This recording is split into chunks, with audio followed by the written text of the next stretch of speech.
हाथ वज्र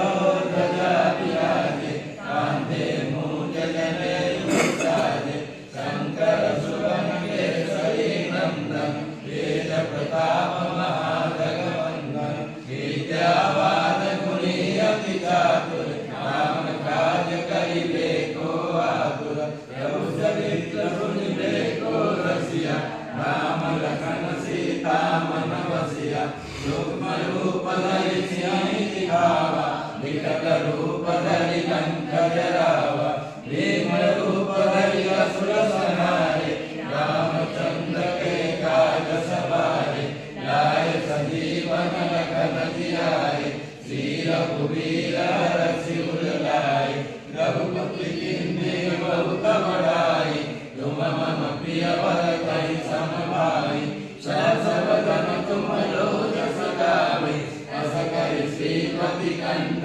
लगावे शनकादिक ब्रह्मादि मुनीसा नारद सारद सहित अहीसा जम कुबेर दिगपाल जहांते कवि कोविद कहि सके कहाते तुम उपकार सुई मोहि कीन्हा राम मिलाए राजपद दीन्हा तुम लो मंत्र विभीषण माना लंकेश्वर भय सब जग जाना युग सहस्र योजन पर भानु लीलोताहि मधुर फल जानु प्रभु मुद्रि रामी कुमारी जल निधानि गए अचल जनारी दुर्गम काज जगत के देते सुगम अनुग्रह तुम्हारे देते राम दुआरे तुम रखवारे होतन आज्ञा बिनु पैसारे सब सुख लगे तुम्हारी शरण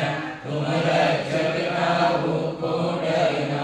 आपन तेज समारो आपे तीनों लोक हांकते कांपे भूत पिशाच निकट नहीं आवे महावीर तब नाम सुनावे नाम से रोग हरे सब पीरा जपत निरंतर हनुमत वीरा संकट ते हनुमान छुड़ावे